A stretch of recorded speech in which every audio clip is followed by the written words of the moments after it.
नमस्कार, heart talk Bharat देख रहे हैं आप। मैं हूं दिवाकर विक्रम सिंह। भारत और पाकिस्तान के संबंधों के बारे में अगर बात की जाए तो दो दुश्मन हैं, इसमें कोई दो राय नहीं, शक नहीं। भारत चीन के संबंधों की बात की जाए तो दो प्रतिद्वंदी भी हैं, दो रणनीतिक सहयोगी भी कहे जा सकते हैं और दो मतभेदों वाले देश कहे जा सकते हैं, और साथ ही साथ समय समय पर दो दुश्मन भी कहे जा सकते हैं। बहरहाल, ऑपरेशन सिंदूर के बाद जब इजरायल और ईरान में संघर्ष हुआ और पाकिस्तान जो ऑपरेशन सिंदूर के दौरान अमेरिका और चीन को अपने कटोरे में भीख मांग करके दोनों को पटा लिया और दोनों से पट गया, मैं बहुत साधारण शब्दों में बात कर रहा हूँ, और बहुत कुछ अपनी संप्रभुता को सौंप कर, तो फिर दोनों ने पाकिस्तान पर अपनी कृपा दृष्टि बरसाई। हालांकि माना यह जा रहा है कि अब मियां मुनीर के कहने पर शाहबाज एंड कंपनी अमेरिका के गोद में खेलने को मजबूर है। लेकिन चीन क्या करे, आप सवाल कर सकते हैं, क्योंकि वो चीन जो बेल्ट एंड रोड इनिशिएटिव के तहत पाकिस्तान में अरबों डॉलर का खर्च किया है और पीओके से लेकर के बलूचिस्तान में उसके अपने संस्थान हैं, वहाँ पर वो डेवलपमेंट कर रहा है। ये और बात है कि वहाँ से जो कुछ भी वो उत्पादन कर सकता है उसका वो दोहन करेगा, पाकिस्तान को चूस लेगा, लेकिन पाकिस्तान पर वो कृपा कर रहा है क्योंकि बहुत ही आसान शर्तों पर वो उन्हें भीख देता है, कर्ज देता है। लेकिन अभी भी पाकिस्तान चीन के पाले से हटकर अमेरिका की गोद में खेलने को मजबूर है और वो ऐसा करता हुआ दिखा भी रहा है। लेकिन चीन ये सब कुछ जानते हुए मजबूर है पाकिस्तान का साथ देने के लिए। अगर मैं ये बात कह रहा हूँ तो आप कह सकते हैं कि भारत के मुकाबले भीख मांगकर ही सही, लेकिन पाकिस्तान ने दो बड़े देशों को साध लिया है। नंबर 1, नंबर 2 इकोनॉमी पूरी दुनिया में अगर अमेरिका और चीन है, और दोनों को साध करके वो भीख ही मांग रहा है, पिट रहा है, उनसे गाली भी सुन रहा है और भीख भी मिल रहा है, तो बुराई क्या है? आप ऐसा कह सकते हैं। खैर, आधुनिक समय में अपने स्वाभिमान को बेच करके इस तरह से जीने वाले देश भी बहुत अच्छे राजनयिक पहल करने वाले माने जाते हैं, कूटनीतिक पहल करने वाले माने जा सकते हैं, और इसमें आप पाकिस्तान को भी मान सकते हैं। लेकिन एक उदाहरण से हम बता सकते हैं कि पाकिस्तान अभी भी चीन और अमेरिका को एक साथ साधने में सफल हो रहा है। इसका ये मतलब नहीं है कि भारत उसमें पिछड़ रहा है, बल्कि भारत की स्थिति ही दूसरी हो गई। इसलिए नहीं कि वो नरेंद्र मोदी के नेतृत्व में सरकार चल रही है और भारत बहुत मजबूत हो गया, इसलिए मैं कह रहा हूँ। भारत के 140 करोड़ के आवाम की मेहनत और उसके स्वाभिमान की जो प्रतिफल या जो प्रतिकृति दिखाई पड़ती है, वो नरेंद्र मोदी के नेतृत्व में सरकार कर रही है। इसलिए हमारी चाहत है कि हम किसी के सामने झुकेंगे नहीं। हाँ, सहयोग और समन्वय के आधार पर हम पूरी दुनिया के साथ आगे बढ़ते हैं।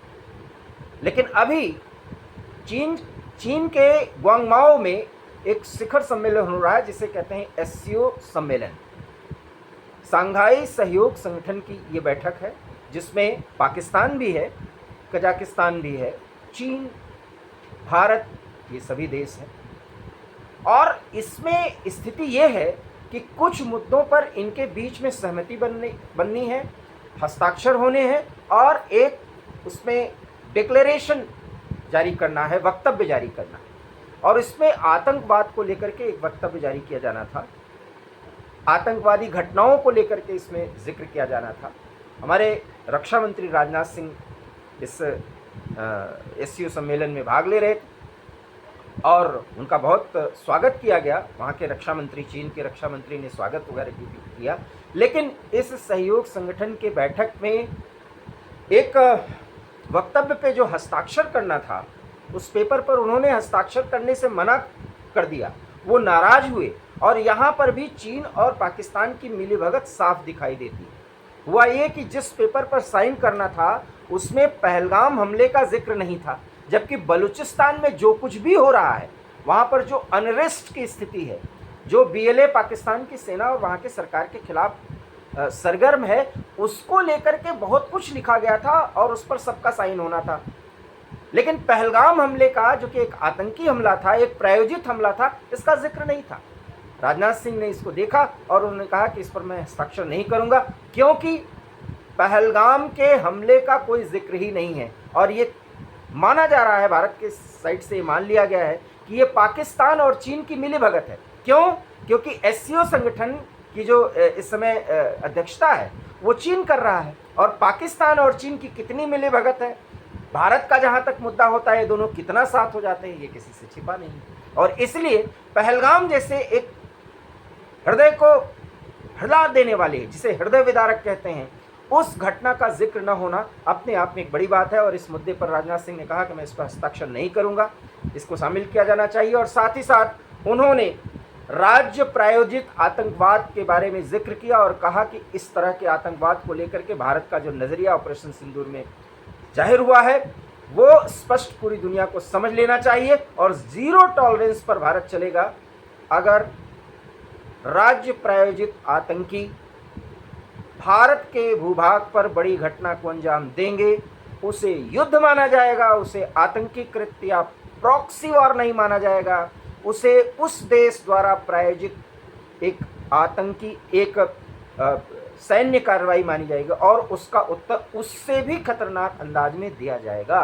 और ये बार बार प्रधानमंत्री, हमारे सीडीएस और हमारे तीनों सेना के अध्यक्ष और उनके ऊपर भी जो तीनों सैन्य प्रमुखों का समन्वय करते हैं वो भी ये बराबर कर रहे हैं, फील्ड मार्शल की स्थिति में वो भी हैं। और वो ये कहते हैं कि अब ज़ीरो टॉलरेंस पर हम चलेंगे।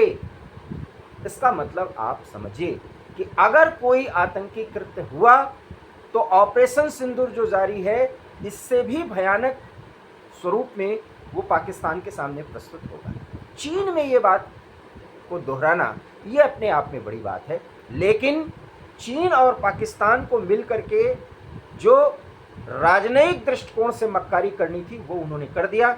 इस पर भारत ने नाराज़गी जताई है। राजनाथ सिंह ने अगर हस्ताक्षर करने से इनकार किया है तो इसके मायने और मतलब समझिए कि संघाई सहयोग कोऑपरेशन की इस मीटिंग में राजनाथ सिंह पहुंचे जरूर, दो देशों के बीच मतभेदों के बावजूद भी वहां पर वो पहुंचे, उनका स्वागत हुआ। लेकिन भारत के साथ पाकिस्तान और चीन मिल करके एक राजनयिक धोखाधड़ी कर रहे थे।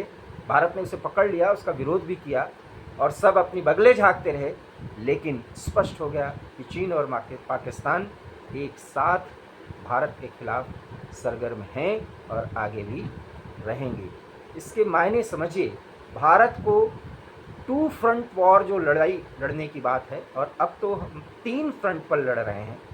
2 फ्रंट तो चीन और पाकिस्तान, आधा भारत के अंदर, और 25%, आधे में 25% बांग्लादेश।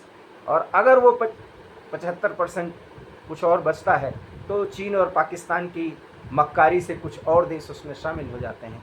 तो आप समझ सकते हैं कि भारत कितने फ्रंट पर लड़ रहा है, और ऐसी ही लड़ाई वो राजनयिक स्तर पर भी लड़ रहा है।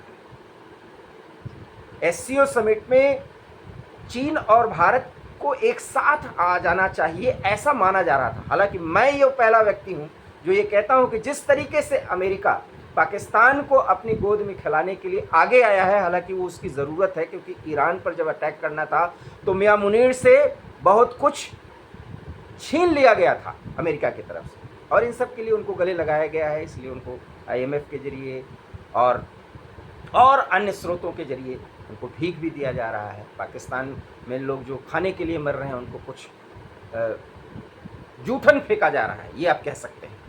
और कोई ऐसी बात नहीं है कि पाकिस्तान विकास करके बहुत आगे चला जाएगा। हाँ, चीन और अमेरिका दोनों मिल करके पाकिस्तान को खरीद लें और उसका विकास करें, ये बात दूसरी, और ऐसा ही होगा। वहाँ के आर्थिक विकास की जो स्थिति वहाँ के लोगों को दिखाई जाएगी वो ऐसा ही होगा। लेकिन फ़िलहाल चीन और अमेरिका दोनों मजबूर हैं कि पाकिस्तान जैसे भिखमंगे को वो सहारा दें। अमेरिका की ज़रूरत है कि पाकिस्तान में अपना बेस बना करके वो ईरान, चीन, रूस, मिडिल ईस्ट के माफ़ करिएगा मध्य एशियाई देशों के कुछ सदस्यों पर पूरा निगहबानी कर सकता है, और यही नहीं, वो अफ़गानिस्तान पर भी निगहबानी कर सकता है। और इसलिए पाकिस्तान के एयरबेसेस को वो ले रहा है, ले चुका है।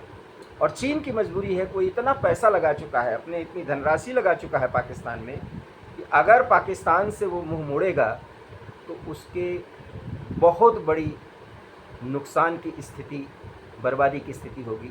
वो अपना पैसा निकाल करके फिर पाकिस्तान को उसके हाल पर छोड़ता है या उसे अपनाता है, ये समय बताएगा, क्योंकि राजनयिक पहल की स्थिति में रिश्ते कब बनते बिगड़ते हैं इस पर कोई प्रेडिक्शन नहीं किया जा सकता। लेकिन यकीन मानिए, अगर अमेरिका ऐसे ही मुंह लगाता रहेगा तो चीन की मजबूरी हो जाएगी, चाहे वो रूस के कहने पर ही सही, वो भारत के साथ आएगा ही आएगा।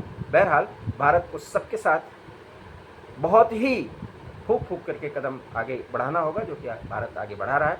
फिलहाल एससीओ समिट में राजनाथ सिंह ने अपनी नाराज़गी दिखा दी है। इसका क्या असर पड़ता है चीन और अन्य सदस्य देशों पर, और पाकिस्तान की मक्कारी किस तरीके से कारगर हुई, इस पर जो भी आगे बात होगी उसको हम विश्लेषण के साथ आपको प्रस्तुत करेंगे। अगर ये वीडियो अच्छा लगा हो तो प्लीज़ इसे लाइक कीजिए, शेयर कीजिए, हमारे चैनल हार्ट ऑफ भारत को सब्सक्राइब कीजिए। बहुत बहुत धन्यवाद।